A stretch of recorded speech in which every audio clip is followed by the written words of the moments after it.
Hello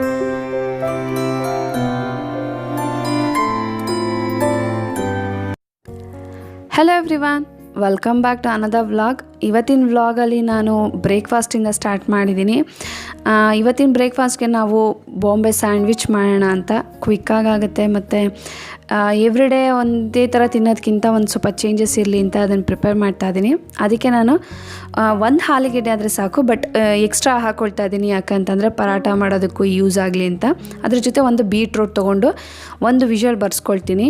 ಅದಾದಮೇಲೆ slice ಮಾಡ್ಕೊಂಡಿರೋಂಥ tomato, cucumber ಮತ್ತು ಬೇಯಿಸ್ಕೊಂಡಿರೋಂಥ ಆಲೂಗೆಡ್ಡೆ ಇದಿಷ್ಟೂ ಸ್ಲೈಸಾಗಿ ಕಟ್ ಮಾಡ್ಕೊಳ್ತಾ ಇದ್ದೀನಿ. ಹಾಗೆ ಬೀಟ್ರೋಟು ಕೂಡ ಸ್ಲೈಸ್ ಮಾಡ್ಕೊಳ್ತೀನಿ. ಈ ಬಾಂಬೆ ಸ್ಯಾಂಡ್ವಿಚ್ ಬಂದು ಸ್ಟ್ರೀಟ್ ಫುಡ್ಡು. ವಡಾಪಾವ್ ಎಷ್ಟು ಫೇಮಸ್ಸು ಹಾಗೆ ಇದು ಕೂಡ ಫೇಮಸ್ಸು. ವರ್ಕಿಂಗ್ ಮೆನ್ ಆ್ಯಂಡ್ ವುಮೆನ್ಗೆ ಇದು ಒಂದು ಒಳ್ಳೆ ರೆಸಿಪಿ ಅಂತಲೇ ಹೇಳ್ಬೋದು. ಅವ್ರಿಗೆ ಇಲ್ಲಿ ಟೈಮ್ ವೇಸ್ಟ್ ಮಾಡೋದಿಲ್ಲ. ಆ್ಯಕ್ಚುಲಿ ಇಲ್ಲಿ ಟ್ರೈನಲ್ಲಿ ತುಂಬ ಟ್ರಾವೆಲ್ ಮಾಡೋದು ಜಾಸ್ತಿ ವರ್ಕಿಂಗ್ ಅವರು.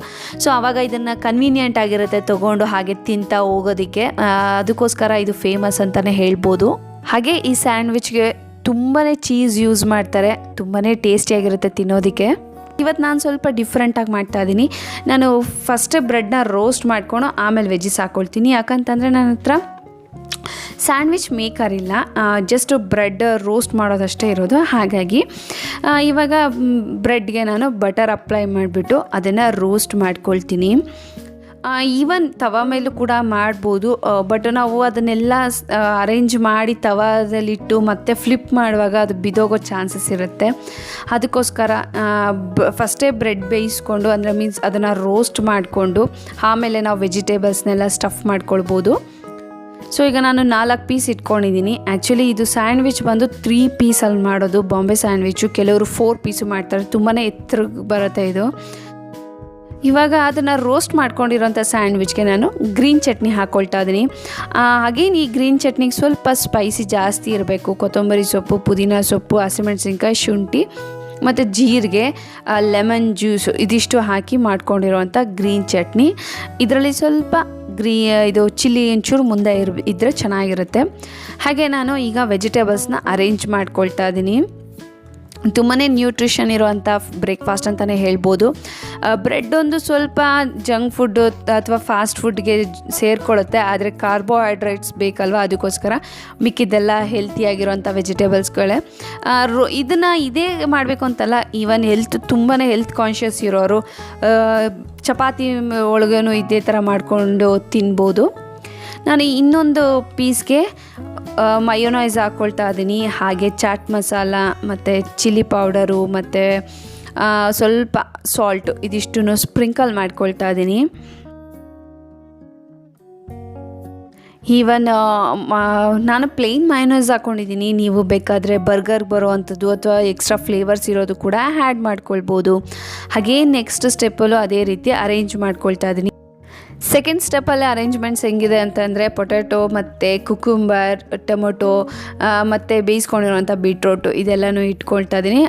ಆನಿಯನ್ ಸ್ಕಿಪ್ ಮಾಡ್ತಾ ಇದ್ದೀನಿ. ಫಸ್ಟ್ ಲೇಯರ್ಲಿ ಆನಿಯನ್ ಹಾಕಿದ್ದಿದ್ದೆ, ಅದಕ್ಕೆ ಈ ಸಲ ಹಾಕ್ಕೊಳ್ತಾ ಇಲ್ಲ. ಆಮೇಲೆ ಚೀಸ್ನ ಗ್ರೇಟೆಡ್ ಮಾಡಿರೋಂಥದ್ದು ಹಾಕ್ಕೊಳ್ತಾ ಇದ್ದೀನಿ. ಈವನ್ ಸ್ಲೈಸ್ ಕೂಡ ಇಟ್ಕೊಳ್ಬೋದು. ರೆಡಿಯಾಗಿದೆ. ಅಗೇನ್ ಇದ್ರ ಮೇಲೆ ಸ್ವಲ್ಪ ಸೇಮ್ ಚಾಟ್ ಮಸಾಲ ಮತ್ತು ಪೆಪ್ಪರ್ ಹಾಗೆ ಸಾಲ್ಟ್ ಇದನ್ನು ಸ್ಪ್ರಿಂಕಲ್ ಮಾಡ್ಕೊಳ್ತಾ ಇದ್ದೀನಿ ಅಷ್ಟೇ. ಲಾಸ್ಟ್ ಪೀಸ್ಗೆ, ಅಂದರೆ ಲಾಸ್ಟ್ ಬ್ರೆಡ್ ಪೀಸ್ಗೆ ಮತ್ತೆ ನಾನು ಗ್ರೀನ್ ಚಟ್ನಿನ ಅಪ್ಲೈ ಮಾಡಿಕೊಂಡು ಕ್ಲೋಸ್ ಮಾಡ್ಕೊಳ್ತೀನಿ. ಬಾಂಬೆ ಸ್ಯಾಂಡ್ವಿಚ್ ಇಷ್ಟೇ ನೋಡಿ, ರೆಡಿ ಆಯಿತು. ಆ್ಯಂಡ್ ಅಫ್ಕೋರ್ಸ್ ನೀವು ಯಾವಾಗಲಾದರೂ ಈ ಕಡೆ ಮುಂಬೈ ಸೈಡು ಬಂದ್ರಂತೂ ಇದು ಫೇಮಸ್ಸು. ಈ ಥರ ಸ್ಯಾಂಡ್ವಿಚ್ ಆಗಲಿ ಮತ್ತು ವಡಾಪಾವ್ ಆಗಲಿ, ಮಿಸಲ್ ಪಾವು ಮತ್ತು ನೆಕ್ಸ್ಟ್ ಬರೋದು ಇನ್ನೊಂದು ಯಾವುದು ಅಂದರೆ ಪಾವ್ ಭಾಜಿ, ಇದೆಲ್ಲ ಫೇಮಸ್ಸು. ಸೊ ಬಂದಾಗ ಇದನ್ನು ಟ್ರೈ ಮಾಡೋದು ಮರಿಬೇಡಿ. ಹಾಗೆ ಇದನ್ನು ಈಗ ಕಟ್ ಮಾಡ್ಕೊಳ್ಳೋಣ.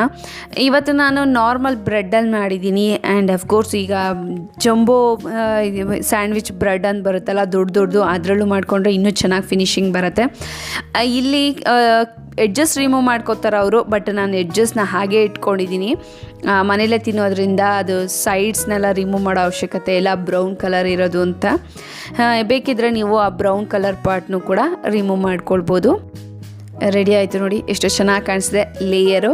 ಹೆಲ್ತಿಯಾಗಿರೋವಂಥ ಬಾಂಬೆ ಸ್ಯಾಂಡ್ವಿಚ್. ಇದ್ರ ಜೊತೆಗೆ ಒಂದು ಕಪ್ ಆಫ್ ಕಾಫಿ ಇದ್ರಂತೂ ಬೆಳಗಿನ ಬ್ರೇಕ್ಫಾಸ್ಟು ಕ್ವಿಕ್ಕಾಗಿ ಮುಗಿದೇ ಹೋಗುತ್ತೆ. ಹಾಗೆ ನೋಡಿ ತರಕಾರಿ ಕೂಡ ಎಲ್ಲ ತಂದಿದ್ದಾರೆ ಅರುಣು. ಬೆಳಗ್ಗೆ ಹೋದರೆ ಈ ಥರ ಫ್ರೆಶ್ ಆಗಿರೋ ಸಿಗುತ್ತೆ. ಇಲ್ಲಿ ಸ್ವೀಟ್ ಪೊಟ್ಯಾಟೊ ತಂದಿದ್ದಾರೆ. ಇದರಲ್ಲಿ ಒಬ್ಬಟ್ಟು ಮಾಡಿದ್ರೆ ತುಂಬಾ ಟೇಸ್ಟಿಯಾಗಿರುತ್ತೆ. ನಮ್ಮ ಮನೆಯಲ್ಲಿ ನಮ್ಗೆಲ್ಲರಿಗೂ ಇಷ್ಟ ಇದರಲ್ಲಿ ಒಬ್ಬಟ್ಟು ಮಾಡೋದು. ಸೊ ಫ್ರೆಶ್ ತರಕಾರಿ ಇದೆ. ಹಾಗೆ ನಿಮ್ಮ ಜೊತೆ ಈ ಕೊತ್ತಂಬರಿ ಸೊಪ್ಪನ್ನ ಹೇಗೆ ಸ್ಟೋರ್ ಮಾಡೋದು ಅಂತ ನಾನು ಶೇರ್ ಮಾಡ್ಕೊಳ್ತೀನಿ. ಈ ಥರ ಒಂದು ಸಿಂಗಲ್ ಕಟ್ ತಂದಾಗ ಹೆಂಗೆ ಅದನ್ನು ನಾವು ಕ್ಲೀನ್ ಮಾಡಿ ಒಂದು 15 days ಇಟ್ಕೊಳ್ಬೋದು ಅಂತ ನಿಮ್ಮ ಜೊತೆ ಶೇರ್ ಮಾಡೋಣ ಅಂತ ಅಂದ್ಕೊಂಡಿದ್ದೀನಿ. ಮೊದಲೊಂದು ವ್ಲಾಗ್ ತೋರಿಸಿದ್ದೆ ವೆಜ್ಜಸ್ನ ಪರ್ಚೇಸ್ ಮಾಡಿ ಹೇಗೆ ನಾವು ಅದನ್ನು ಎತ್ತಿಟ್ಕೊಳ್ತೀವಿ ಅಂತ. ಅದರಲ್ಲಿ ನಾನು ವೆನೆಗರು ಮತ್ತು ಸಾಲ್ಟ್ ಯೂಸ್ ಮಾಡ್ಕೊಳ್ತಿದ್ದೆ. ಅದಾದಮೇಲೆ ಇದನ್ನು ತೊಗೊಂಡಿದ್ದೀನಿ. ವೆಜಿಟೇಬಲ್ಸು ಫ್ರೂಟ್ಸ್ನ ಕ್ಲೀನ್ ಮಾಡೋದು ತುಂಬಾ ಚೆನ್ನಾಗಿದೆ. ನನಗಂತೂ ತುಂಬ ಇಷ್ಟ ಆಯಿತು.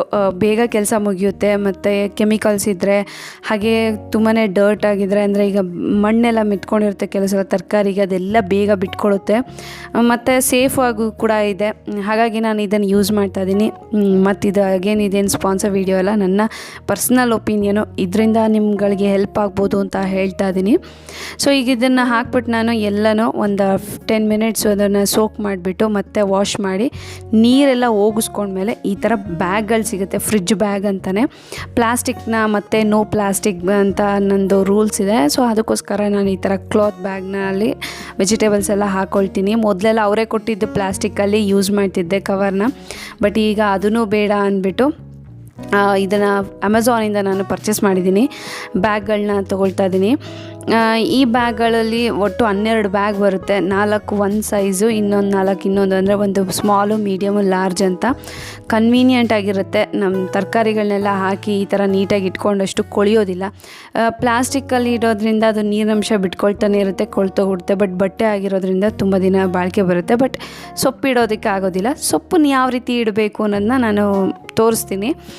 ಇದನ್ನಂತೂ ಖಂಡಿತ ಯೂಸ್ಫುಲ್ ಆಗುವಂಥದ್ದು. ಮತ್ತು ಇದು ರೀಯೂಸಬಲ್. ಇದು ನಿಮ್ಮದೆಲ್ಲ ತರಕಾರಿ ಇದೆಲ್ಲ ಮುಗಿದ್ಮೇಲೆ ಮತ್ತೆ ವಾಶ್ ಮಾಡಿ ಇಟ್ಕೊಳ್ಬೋದು.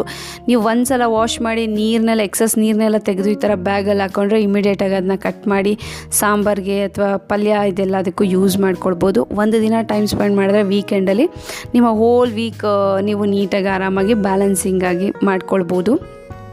ಇದು ಬೇಕು ಅಂತಂದರೆ ಲಿಂಕ್ನ ಡಿಸ್ಕ್ರಿಪ್ಷನ್ ಬಾಕ್ಸಲ್ಲಿ ಹಾಕಿರ್ತೀನಿ. ಆ್ಯಂಡ್ ಅಫ್ಕೋರ್ಸ್ ನೀವು ಚೆಕ್ ಮಾಡಿ ಬೇಕಾದರೆ ಪರ್ಚೇಸ್ ಮಾಡ್ಕೊಳ್ಬೋದು. ತುಂಬಾ ಚೆನ್ನಾಗಿದೆ ಬ್ಯಾಗು. ಸೊ ಎಲ್ಲ ಬ್ಯಾಗ್ ಹಾಕೊಂಡ್ಮೇಲೆ ನೋಡಿ ಈ ರೀತಿ ಅರೇಂಜ್ ಮಾಡ್ಕೊಳ್ತೀನಿ. ನೋಡೋದಕ್ಕೂ ಚೆನ್ನಾಗಿ ಕಾಣಿಸುತ್ತೆ, ಹಾಗೆ ತರಕಾರಿಗಳು ಕೂಡ ಚೆನ್ನಾಗಿರುತ್ತೆ.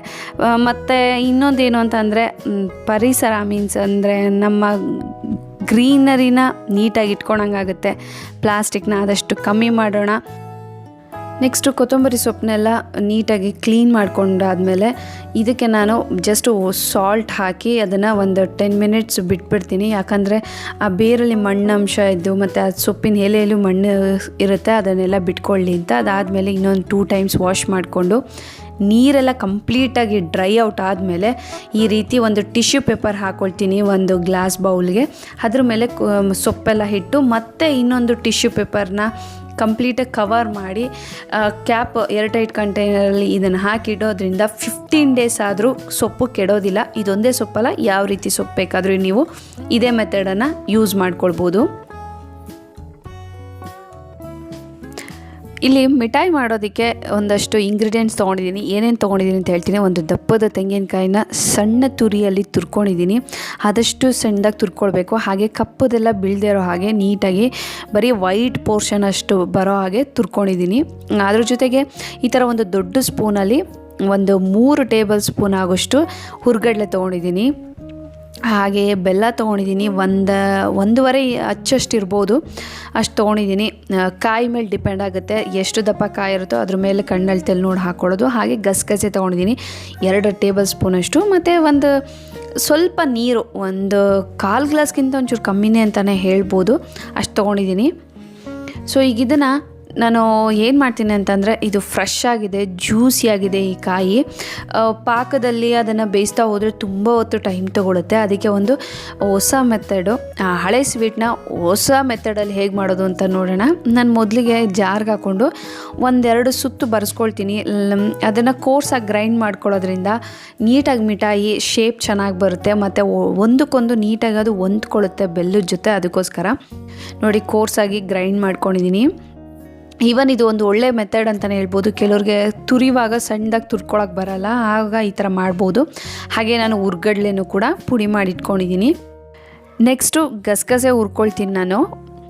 ಗಸಗಸೆನ ಆದಷ್ಟು ಸಣ್ಣ ಉರಿಲೇ ಹುರ್ಕೊಳ್ಬೇಕು, ಅರೋಮಾ ಬರೋ ತನಕ ಹುರ್ಕೊಂಡ್ರಾಯ್ತು. ತುಂಬಾ ದೊಡ್ಡ ಉರಿ ಮಾಡ್ಕೊಂಡು ಏನಾದ್ರು ಹುರ್ಕೊಂಡ್ರೆ ಅದು ಬೇಗ ಸೀದೋಗ್ಬಿಡುತ್ತೆ. ಹಾಗಾಗಿ ಮಿಠಾಯಿಗೆ ಗಸಗಸೆ ಹಾಕೋದ್ರಿಂದ ತುಂಬಾ ಬೆನಿಫಿಟ್ಸ್ ಇರುತ್ತೆ. ಬೆಲ್ಲದ ಮಿಠಾಯಿ ಆಗಿರೋದ್ರಿಂದ ಅದು ಹೀಟ್ ಆಗೋ ಚಾನ್ಸಸ್ ಇರುತ್ತೆ, ಇಲ್ಲ ಗ್ಯಾಸ್ಟ್ರಿಕ್ ಆಗೋ ಚಾನ್ಸಸ್ ಇರುತ್ತೆ. ಅದೇ ನೀವು ಗಸಗಸೆ ಹಾಕಿ ಮಾಡೋದ್ರಿಂದ ದೇಹಕ್ಕೆ ತಂಪಾಗಿರುತ್ತೆ ಮತ್ತು ತುಂಬಾ ಹೆಲ್ತಿಯಾಗೂ ಕೂಡ ಇರುತ್ತೆ ಇದು. ಈಗಿದು ಹುರ್ಕೊಂಡಾಗಿದೆ. ನಾನು ಇದನ್ನು ಒಂದು ಪ್ಲೇಟ್ಗೆ ಎತ್ತಿಟ್ಕೊಳ್ತೀನಿ. ಇದನ್ನು ಕೊನೆಯಲ್ಲಿ ಹಾಕ್ಕೊಳ್ಳೋದು. ಇದನ್ನು ನೆಕ್ಸ್ಟು ಬೆಲ್ಲನ ಕರಗಿಸ್ಕೊಂಡು ಶೋಧಿಸ್ಕೊಳ್ಬೇಕು.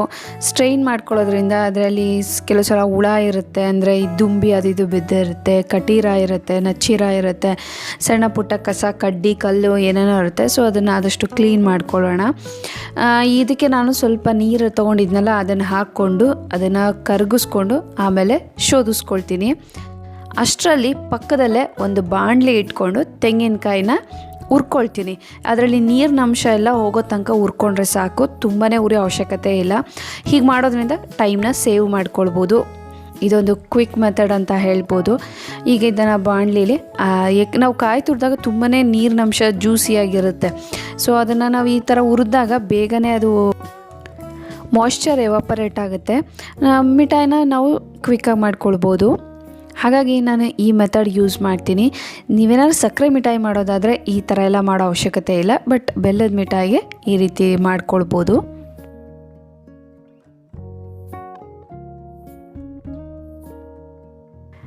ಕರಗಿರೋಂಥ ಬೆಲ್ಲನ ಇಲ್ಲಿ ಶೋಧಿಸ್ಕೊಳ್ತಾ ಇದ್ದೀನಿ ನಾನು.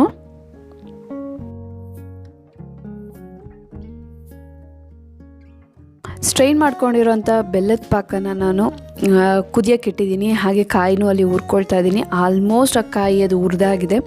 ಈಗ ಈ ಬೆಲ್ಲದ ಪಾಕನೂ ನಮಗೆ ಒಂದೆಳೆ ಪಾಕಕ್ಕಿಂತ ಒಂಚೂರು ಕಮ್ಮಿಯಾಗಿ, ಅಂದರೆ ಅದು ಸ್ಟ್ರಿಂಗ್ ಬರಬಾರ್ದು, ಬಟ್ ಬರೋದಕ್ಕೆ ರೆಡಿಯಾಗಿದೆ ಅನ್ನೋ ತನಕ ಅದನ್ನು ನಾವು ಕುದಿಸ್ಕೊಳ್ಬೇಕಾಗತ್ತೆ.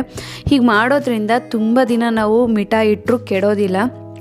ಆಲ್ಮೋಸ್ಟ್ ಒಂದು 15 ಡೇಸ್ಗಿಂತ ಜಾಸ್ತಿ ದಿನ ಇಟ್ಕೊಳ್ಬೋದು. ಸೊ ಈಗ ಬೆಲ್ಲದ ನೀರು ಕುದೀತಾ ಇದೆ, ನಾನು ಚೆಕ್ ಮಾಡ್ಕೊಳ್ತೀನಿ. ಒಂದೆಳೆ ಪಾಕ ಬರೋದಕ್ಕೆ ರೆಡಿ ಆಗಿಬಿಟ್ಟಿದೆ ಅಂದಾಗ ತೆಂಗಿನಕಾಯಿನ ನಾವು ಹಾಕ್ಕೊಳ್ಳೋಣ. ನೋಡಿ ಸ್ಟ್ರಿಂಗ್ ಬರ್ತಿದೆ, ಬಟ್ ಅದು ಅಲ್ಲೇ ಬೇಗ ಕಿತ್ತೋಗ್ಬಿಡ್ತಿದೆ, ಅಂದರೆ ರೆಡಿಯಾಗಿದೆ ಬರೋದಕ್ಕೆ ಅಂತ. ಇವಾಗ ನಾನು ಏನು ಮಾಡ್ತೀನಿ, ನಾನು ಮಾಡಿಟ್ಕೊಂಡಿರೋವಂಥ ಹುರಿದಿರೋ ಅಂಥದ್ದು ತೆಂಗಿನಕಾಯಿ ತುರಿನ ಇದರೊಳಗಡೆ ಹಾಕ್ಕೊಳ್ತೀನಿ.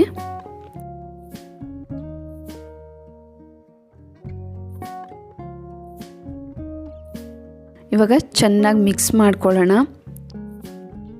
ಇನ್ ಕೇಸ್ ಅದು ಸ್ವಲ್ಪ ನೀರಿನಂಶ ಕಮ್ಮಿ ಆಯಿತು ಅಂತಂದರೆ ಅಲ್ಲಿಗೆ ಬೆಲ್ಲ ಕಮ್ಮಿಯಾಗಿದೆ ಅಂತ ಅರ್ಥ.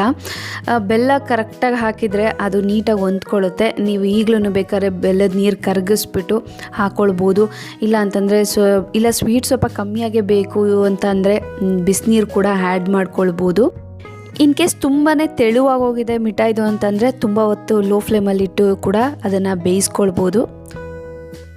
ಈಗ ನಾನು ಅದನ್ನು ಚೆನ್ನಾಗಿ ಮಿಕ್ಸ್ ಮಾಡಿದ್ದೀನಿ. ಒಂದು 5 ನಿಮಿಷ ಅದನ್ನು ಬೇಯೋದಕ್ಕೆ ಬಿಡ್ತೀನಿ.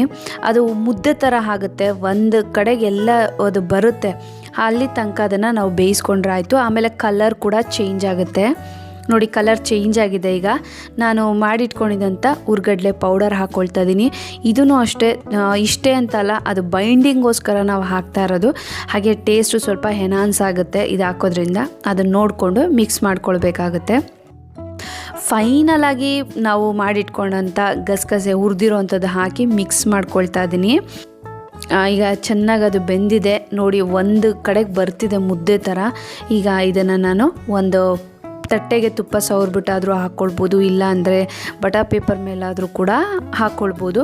ನಾನಿವತ್ತು ಬಟರ್ ಪೇಪರ್ ಮೇಲೆ ಹಾಕ್ಕೊಳ್ತಾ ಇದ್ದೀನಿ. ತುಂಬ ಬಿಸಿ ಇರುತ್ತೆ, ಆದಷ್ಟು ಸ್ಪ್ಯಾಚುಲಾದಲ್ಲಿ ಅದನ್ನು ತಟ್ಟೋದಕ್ಕೆ ಟ್ರೈ ಮಾಡ್ಕೊಳ್ಬೇಕು. ಇಲ್ಲ ಅಂತಂದರೆ ಕೈನ ನೀರಿನಲ್ಲಿ ಹಚ್ಕೊಂಡು ಅದನ್ನು ತಟ್ಕೊಳ್ಬೋದು. ಬಟ್ ನಾನು ಈಸಿ ಮೆಥಡ್ ಒಂದು ಯೂಸ್ ಮಾಡ್ತೀನಿ. ಅದೇನಪ್ಪ ಅಂತಂದರೆ ಬಟ್ಲು, ಅಂದರೆ ಈ ಹಲ್ವಾ ಪ್ಲೇಟ್ ಅಂತ ಬರುತ್ತೆ ನೋಡಿ, ಆ ಥರ ಚಿಕ್ಕ ಚಿಕ್ಕದು, ಅದಾದರೆ ಫ್ಲ್ಯಾಟಾಗಿರುತ್ತೆ. ಅದನ್ನು ನಾವು ಹಿಂದೆ ಒಂದು ಸ್ವಲ್ಪ ತೇವ ಮಾಡಿಬಿಟ್ಟು ಅದರಿಂದ ನೀಟಾಗಿ ತಟ್ಕೊಂಡ್ರೆ ಒಂದು ಸಮಕ್ಕೆ ಬರುತ್ತೆ. ಹಾಗಾಗಿ ನನಗೆ ಇದೊಂದು ಈಸಿ ಮೆಥಡು, ಕೈನೂ ಸುಡೋದಿಲ್ಲ. ನೀವು ಕೂಡ ಒಂದು ಸಲ ಟ್ರೈ ಮಾಡಿ ನೋಡಿ. ಸೊ ಈಗ ಇದನ್ನು ಸ್ಕ್ವೇರ್ ರೀತಿಲಿ ನಾನು ನೀಟಾಗಿ ಅರೇಂಜ್ ಮಾಡ್ಕೊಳ್ತಾ ಇದ್ದೀನಿ. ಹಾಗೆ ಬಿಸಿ ಇರುವಾಗಲೇ ಕಟ್ ಮಾಡಿಕೊಂಡ್ರೆ ಸರಿ, ಆರೋದ್ಮೇಲೆ ಕಟ್ ಮಾಡಿದ್ರೆ ಅದು ನೀಟಾಗಿ ಕಟ್ ಆಗೋದಿಲ್ಲ, ಮುರ್ಕೊಂಡಂಗೆ ಆಗಿಬಿಡುತ್ತೆ.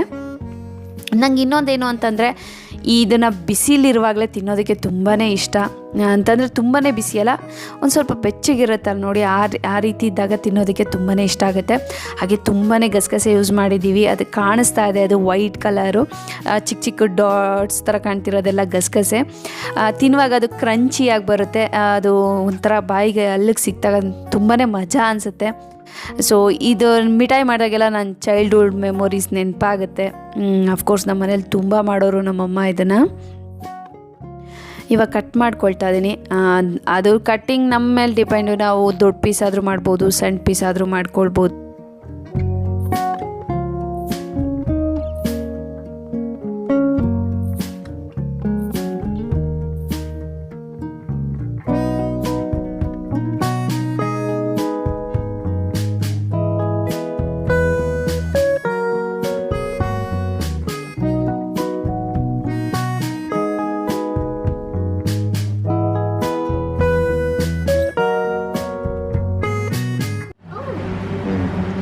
ಸ್ಟಡಿ ಮಾಡ್ತೀನಿ ಅಂತ ಹೊರಗಡೆ ಕೂತಿದ್ದಾನೆ, ಯಾಕಂದರೆ ನೆಕ್ಸ್ಟ್ ಮಂತ್ ಎಕ್ಸಾಮು.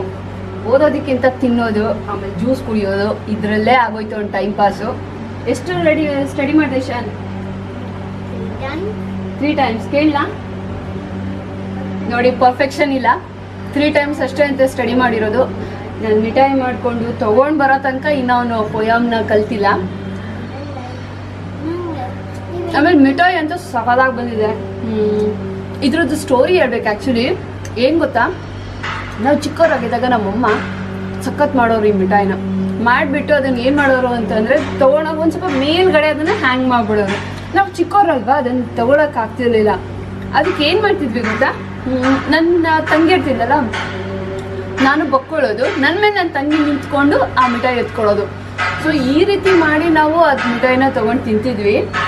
ಇವಾಗ ಅದೆಲ್ಲ ನೆನಪಾಗ್ತಿದೆ ನನಗೆ ತಿನ್ನುವಾಗ.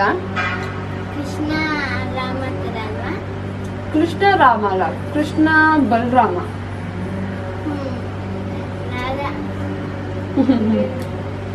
ಟೇಸ್ಟ್ ಮಾಡು. ಪಪ್ಪಾಯಿ ಹೌದಾ, ಹೇಗಿದೆ?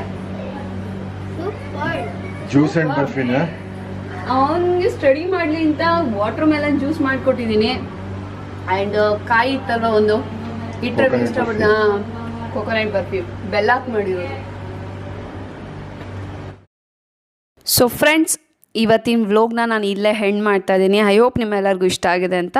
ಮತ್ತೆ ಇನ್ನೊಂದು ವ್ಲೋಗಲ್ಲಿ ಬರ್ತೀನಿ ಅಂತ ಹೇಳ್ತಾ, ಟಿಲ್ ದೆನ್ ಬಾಯ್.